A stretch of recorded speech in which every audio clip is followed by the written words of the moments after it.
Welcome, dear listener, to a descent into the shadowed corners of reality, where the veil between our world and something else thins. Tonight we delve into realms that have not only chilled the bones of those who encountered them, but have also bled into the silver screen, forever altering how we perceive the sanctity of our own homes. Tonight's focus, the unholy ground upon which some of cinema's most terrifying haunted house tales were built. We've gathered accounts, whispers from the afflicted to unearth the true stories that lie beneath the celluloid nightmares. Prepare yourself, for the truth is often far more disturbing than fiction. Let's start with Amityville. I think everyone knows the movie at least. But the real story is even more disturbing. This Dutch colonial revival in Long Island became infamous in 1975. A dream turned into a 28-day living hell for the Lutz family. But before the Lutzes, there was another family, the DeFeos. And their story is the truly horrific prelude to what would happen next. Roland DeFeo Jr. murdered his entire family in that house, and his claim that voices compelled him to do it just adds to the horror. Can you imagine the weight of that kind of tragedy clinging to a place? Now, the Lutz family, their experiences were terrifying to say the least. They reported ectoplasm oozing from the walls, freezing temperatures, and ungodly screams. They fled in January 1976, leaving everything behind. And their story quickly caught the public's attention. Jay Anson wrote The Amityville Horror, and it became a huge sensation. It tapped into our deepest fears about the safety of our homes. And of course, Hollywood couldn't resist. The 1979 film adaptation spawned a whole franchise, 16 sequels and spin-offs. The Amityville name is now synonymous with haunted houses. The house itself still stands, though the address has been changed. I guess some things are just too terrifying to forget. Now let's move on to The Exorcist, one of the most iconic horror films ever made. Many people associate it with Georgetown, but the real story took place in Belnor, Missouri. It's the story of Roland Doe and a Ouija board, a seemingly innocent game that some believe can open a portal to another realm. And in Roland's case, that portal may have unleashed something truly demonic. The exorcism that followed was said to have lasted for days, a harrowing battle between good and evil. And what's striking is that the house where this all happened is completely ordinary. A brick brownstone that looks like any other. It's a reminder that evil can lurk anywhere, even in most mundane places. From Missouri, we go to Rhode Island, the setting for the Conjuring films. In 1971, the Perron family moved into a farmhouse in Burrillville, hoping for a peaceful life. But what they found was a nightmare. Their home was plagued by paranormal activity, flying objects, shadow figures, and a particularly malevolent presence. A spirit named Bathsheba, a long-deceased spiritualist with a dark past. Ed and Lorraine Warren, the famous paranormal investigators, were called in. They conducted seances and house blessings, but the activity continued. The Perrons eventually had to leave. And what's really unsettling is that subsequent owners have reported similar experiences.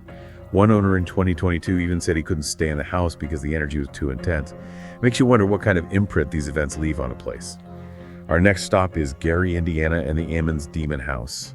In 2011, the Ammons family moved in and were greeted by swarms of black flies. They believed it was a sign of something evil, and their suspicions were confirmed as they experienced full-blown demonic infestation. Shadow figures, levitation, even demonic possession.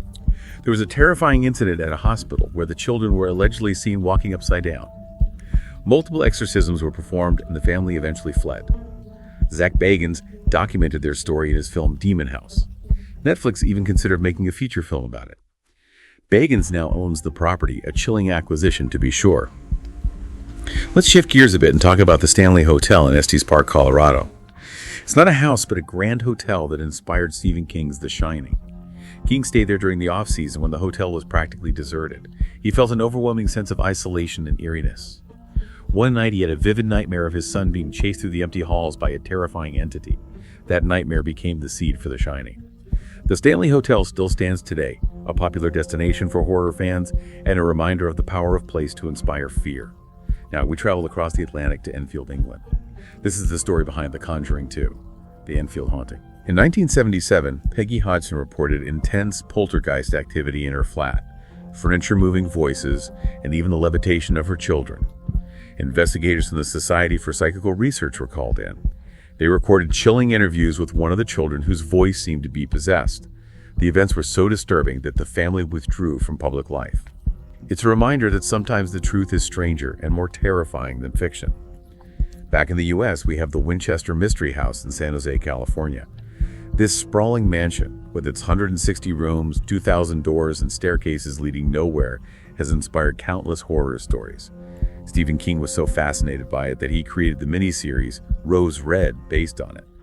The legend goes that Sarah Winchester, the widow of the Winchester rifle magnate, built the house to appease the spirits of those killed by her husband's rifles. She believed she was cursed and that the spirits were haunting her. So she kept building and building, adding rooms and hallways and staircases that went nowhere. The house is still said to be haunted by those restless spirits. It's a testament to the guilt and fear that can haunt us even after death. Our next stop is Denver, Colorado, and the house that inspired the film The Changeling. Composer Russell Hunter moved into this grand house in Chestnut Park after a personal tragedy. He was seeking peace, but instead found himself tormented by constant banging and pounding.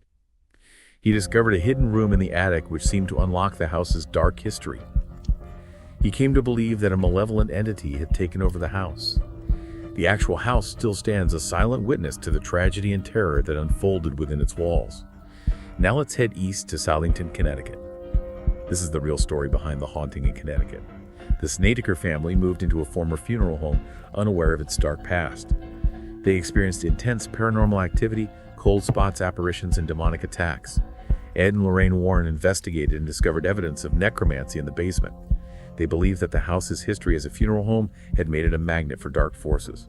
A massive exorcism was performed, and the family eventually left.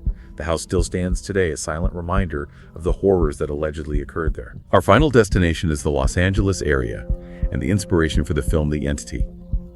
This is the story of Doris Bither, who claimed to be repeatedly assaulted by an unseen entity, a violent incubus.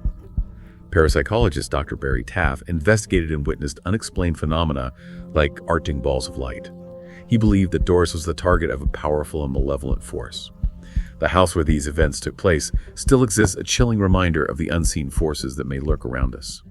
And so, dear listener, we emerge from these shadowed corners of reality. We've explored the real stories behind some of cinema's most terrifying haunted house tales. We've delved into the darkness that can lurk in seemingly ordinary places. And we've confronted the unsettling truth that the line between our world and the spectral realm can be frighteningly thin. As you go about your day-to-day life, remember that there may be more to the spaces we inhabit than meets the eye. There may be unseen histories etched into the walls, unseen energies lingering in the air, and perhaps there are stories waiting to be uncovered in the very places we call home. Until next time, sleep if you can. If you enjoyed this video, please give it a thumbs up and share it with your friends. Don't forget to subscribe to the channel and click the bell icon to be notified of future uploads. Thanks for watching, and I'll see you in the next one.